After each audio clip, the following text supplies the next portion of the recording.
So I'm waiting on a bus in the middle of Praga, the worst district of Warsaw, technically speaking. There's a prison, there's a decent amount of crime, and this is the perfect setting to begin this video. It is my plea for you. This is coming from an individual living in a country where the average rent is a couple $100s. Age 19, going on to 20, I had multiple deals worth 5 figures, anything from $20,000 to $40,000 a piece. A year later, I paid off $26,000 worth of debt. I am now underneath $24,000 worth of debt. I've made huge mistakes, but I've learned my experience from them. This is my plea.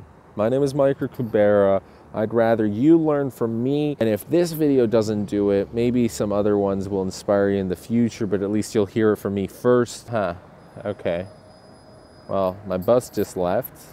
It's a good idea to always check which bus you're on. Life, it is one of the greatest teachers out there. You learn constantly. You immediately get the consequences. Financial literacy, financial success, it's one of the most important things. Today, we're going to go through a couple lessons, not just inclusive of trading and cryptocurrencies, but these are important life lessons that will follow you wherever you go. Money is important. It shouldn't be the most important thing, but it will change your life if you know how to manage it properly. Let's get into today's video.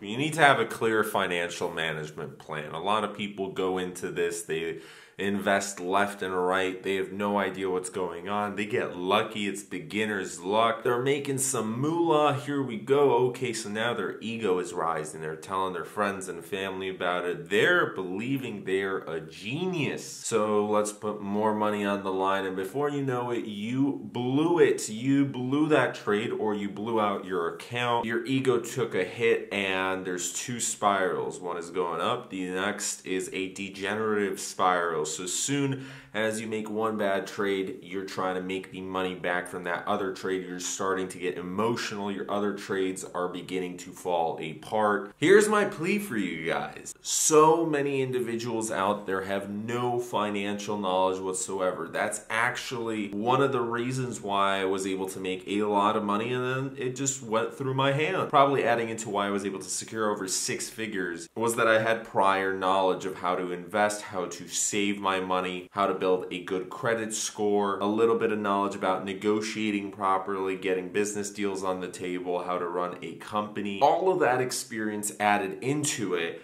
But I'm still a young individual. I'm 20 years old. Greed got the best of me, and I stopped thinking clearly. Regardless of whatever your age is, especially if you're a young individual, your bills aren't high. There's a lot of strategies out there, but to become rich, you have to have a good idea, a good strategy. You have to become a specialist or expert in your field, and it has to be something that there's a lot of demand, but not enough supply for it. The key to making money, it's a mathematical equation. You're spending less than you're earning. And if you're a trader, if you're investing into crypto or stocks, forex, commodities, whatever it is, as long as you are trading less than you're able to afford to blow out, then you should be fine. Because even if you lose that trade, and if you have some other income sourcing in, you're able to make up for those trades. And there's always going to be good trades, there's going to be bad trades. Some businesses aren't going to turn out well, and that's why you need to have capital so you can invest, so you have an emergency fund going on. So let's begin with credit cards. Having a good credit score is awesome if you need credit. Not everybody needs credit, in my personal opinion. Credit cards allowed me more opportunities. For example, if you have multiple accounts, you have a good credit standing, you might be able to invest into something that you know there are guaranteed returns. In the stock market, insider information is illegal, but in cryptocurrencies, it's happening all around you guys. So if you have insider info, you know something's going to happen. And if you're smart about it, for example, not that you have $0 and you're worth $0, but if you have a $10,000 credit card limit, it wouldn't hurt you to sell your $50,000 Rolex if, you know, something were to happen, but you have no liquid capital, or you only have $5,000 liquid capital, and then use the $5,000 from your credit credit card to buy into an ICO that you had insider info on, you pump, you dump, see you goodbye, you made 20x returns. You know if you lost that $5,000 from your credit card, you could have sold your Rolex, see you goodbye, you paid it off, you're good to go. Or maybe someone is selling their house because they're fleeing the country and they need to sell it right now, or it's Russian blood diamonds, whatever the cases are. They're very rare, but credit cards aren't necessarily evil. The more money you have, the more connections, the larger your network is, credit card opportunities, or getting personal loans, that might be a little bit more commonplace. Can you survive without credit cards? Of course you can. Can you survive without a credit score? Yes. I'm sure by this point you've heard of Dave Ramsey. I've learned about him in school. We watched his videos. He actually helped out quite a bit. He recommends cutting up your credit cards, steering away from that. And for the average individual, that is great. For business entrepreneurs, it's a little bit more commonplace to use your Amex. But even so, you can live your entire life just paying cash or using your debit card. If you can't afford an opportunity, you're going to find another way. You need a camera for a job, but it's only a one-day job. You rent it or you borrow it from a friend. There's a will, there's a way. A good way to build capital quickly, whether you have a job, you're starting a company, pay off your rent. So whether that's 6 months, 12 months, pay that up front. You're going to save a little bit of capital if you negotiate from the very beginning, so you're able to get that out of the way, get utilities. First of all, move to a cheap country, somewhere where there's really fast internet, utilities are cheap, electricity is cheap, so maybe you're a Bitcoin miner, that's going to help you out. If your expenses are low and you're able to get them even lower, you're at a great starting point. And if you're in debt, you're able to pay off debt much faster. And if you're earning internationally, for example, you're living in Thailand, but you're earning dollars,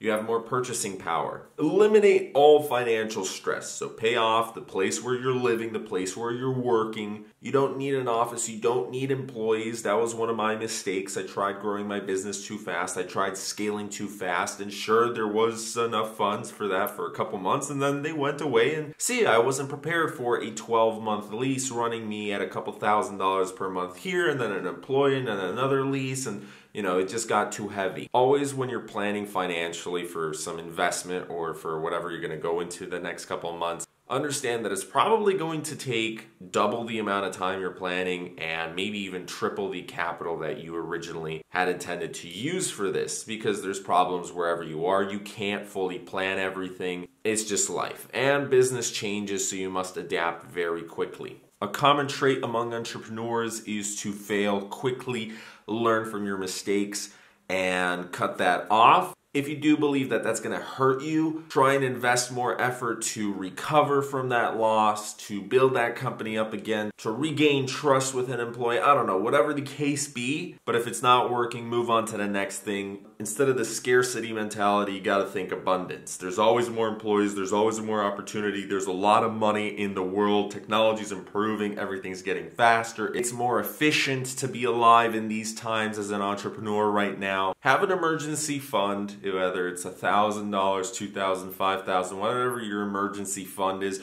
You don't tell about this to your family, to your friends, to whoever, unless you trust them with your life. And even then, try and keep it reduced, because this is your emergency fund, whether you're going through divorce, you break a leg, your dog gets cancer, you get into a car accident, you had no insurance, you're traveling, whatever it be. Just the fact that you have a couple $1,000s or 5 figures, 6 figures, it all depends on how much you're earning, how much capital you currently have. It shouldn't be a huge percentage, but it should be just enough where you're able to weather a storm, and then you can take money out of other accounts if it's like, all hell's breaking loose. It's a disaster. When you're trading, when you're investing, understand that you can't invest more than you can afford to lose. If you put $1,000 into crypto and if you lose even 20% of that, it's going to hurt you so much, you can't put $1,000 and put in $500 because you're going to be less emotional. You're not going to be watching the markets. You're not going to be like, I don't know whether I should buy or sell. You're going to be less susceptible to that.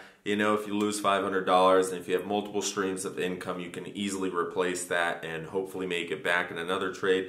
or just figure out that trading's not for you. But here's a common thing that's missing from a lot of financial strategies, and especially with trading. It's actually doing the proper research. It's better to focus on a couple of good projects than trying to do a shotgun approach and be like, oh, this ICO did well, this ICO did well, my ego is boosted, so let's invest in all of them. Take a couple months, seriously, start learning about it every single day. A YouTube video, you're reading some forum posts, you're reading some articles, magazines, whatever it is that is educating you, that's helping you make that decision. That hour of research could save you $10,000 of stress. Make a clear outline of rules that you're going to stick to in times of emotional distress. So if you make 10% profit of what you invested into, you bought a house, you bought a business, you're looking into expanding your portfolio. In trading, it's called a stop loss, but in real life, you can just say, hey, if it falls to 5%, I'm going to cash out whatever it is, get liquid again, and find something else I can invest into or hold on to the money.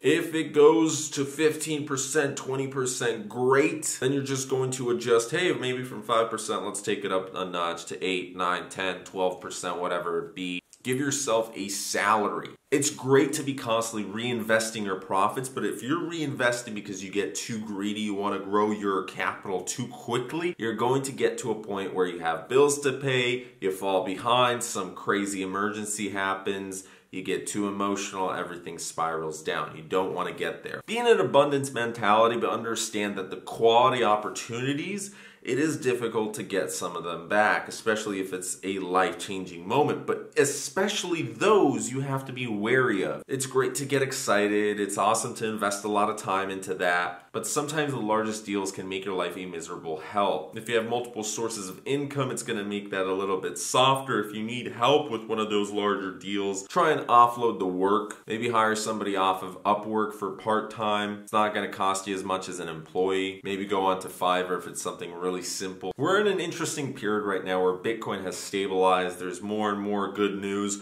but don't follow what the media is telling you, at least in most cases. I'm not saying go against the tide, but learning from history, usually the most amount of money is made within a couple of individuals, and they're going against what the news has been preaching. Maybe the news isn't caught up. A lot of people are afraid of how they're going to pay for the next month of rent. Even maybe you paid ahead for everything, you're living a frugal life, but you're still kind of in that paranoid state of where is my money going to be coming from, because you're thinking too long term. Understand there is an abundance of money out there. I'm going to end this video off with a little short chat about high net worth individuals. We're approaching towards 16 million of these guys around the world. At the end of 2017, there was over 15 million. And a high net worth individual is somebody that has over $1 million. It is not a millionaire that has an entire net worth of around $1 million. Well, $1 million, but somebody who's over that amount, because your primary residence is excluded from that figure. So it could be a $50,000 apartment, or it could be a $1 million townhouse, or the $89 million mansion in the Hamptons. So most of these high net worth individuals are worth, $2 to $3 million. And you have to think about that. 15 million people. There's 7.6 billion people on the planet right now. If you're living in America, if you're living in Europe, you're living in an area where there's a higher chance of you meeting these high net worth individuals just in the middle of the street compared to third world countries. In terms of millionaires around the world, globally there's 36 million, and the number is quickly growing every single year. You have a big chance of becoming one of those individuals, especially thanks to these cameras, thanks to technology, phones, computers, the internet, crypto. There's more and more opportunities out there. There's a lot of work. There's a lot of companies. Stay positive. Try to think abundance. Lower the risk that you're taking. Learn from your mistakes. Be okay to admit you've made mistakes. Understand, hey, everybody's going to go through it. Keep your ego in check. And I wish you guys all the best. Thanks so much for watching. My name is Michael Kubera. See you guys tomorrow.